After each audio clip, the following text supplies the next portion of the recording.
अच्छा डॉक्टर साहब, दर्शकों के 2 छोटे-छोटे और प्रश्न थे। तो पहला तो अभी हाल ही में बिल गेट्स को लेकर के काफ़ी चर्चा है भारत में। अभी वो भारत में भ्रमण उन्होंने किया, बहुत सारे लोगों से मिले, लेकिन सबसे जो मेन एजेंडा कि वो स्वास्थ्य के विषय में पूरे भारत की ज़िम्मेदारी ले रहे हैं, और चाहे वो क्लाइमेट चेंज की न बात हो, या उन्होंने अभी कई सारे स्पीच दिए, तो बच्चों की हेल्थ को लेकर के उन्होंने टीका को हमेशा प्रमोट करने का प्रयास किया, जो कि आप ख़ासकर आपके द्वारा हमें पूरी सच्चाई पता चल चुकी है इस बूटी के टीका की, हर तरह के। तो वो जो एक होता है कि विदेशी व्यक्ति भारत में आकर के भारत की जनता के स्वास्थ्य का फैसला करेगा या कर भी रहा है, और सरकार उसको सपोर्ट भी कर रही है, पूरी तरह से उनका सहयोग ले रही है। एक नागरिक होने के नाते और एक खुद डॉक्टर होने के नाते आपका क्या विचार है इस विषय पर? अ, ये बड़ा दुर्भाग्य है हमारे देश का, हमारी जनता का, कि हम लोग कुछ नहीं कर रहे हैं, चुपचाप बैठे जी, हैं, अपनी आवाज़ भी नहीं बुलंद कर पा रहे हैं, बोल ही नहीं पा रहे हैं।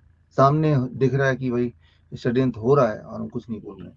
इसका नुकसान आने वाले जनरेशन को होगा, भरपूर होगा, हो ही रहा है ऑलरेडी। हुँ, राइट। हमारे पास जो बच्चे आते हैं, तो हमें पता है कि ये बच्चों को का स्वास्थ्य सही था, लेकिन ये जी, टीका लगाने की वजह से वो कई हुँ, सारे बच्चे जो उसका वो जो सह नहीं पाते हैं, और वो हुँ, परमानेंटली वो डिफ़ॉर्म हो जाते हैं ज़िंदगी भर के लिए।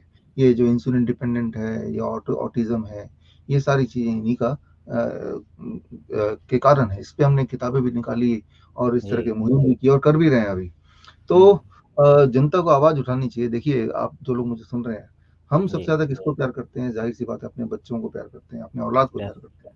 और हुँ, कोई अगर आपके औलाद के आस इर्द-गिर्द षड्यंत्र करने की कोशिश करे, राइट, और आप चुप बैठे रहें, इससे ज़्यादा हुँ, शर्म की बात हो ही क्या सकती है। एक जानवर भी जब देखता है कि उसके बच्चों पे अटैक हो रहा है, तो वो सतर्क हो जाता है, पूरी जान लगा देता है अपने बच्चों को बचाने के लिए।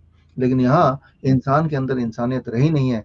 ख़ास तौर पे हुँ, अगर आप अब भी शांत बैठे हैं, अब भी हुँ, अनअवेयर बैठे हैं, तो अनअवेयर हैं तो अवेयर कीजिए अपने आप को, और अगर अवेयर हो ही गए, तो थोड़ी-सी आवाज़, थोड़ी हिम्मत हो तो आवाज़ निकालिए, और अगर नहीं निकाल पा रहे हैं, तो समझ लीजिए कि भई आपने अपना काम पूरा नहीं किया इस देश के लिए, अपने बच्चों के जी, लिए, इस देश के भविष्य के लिए।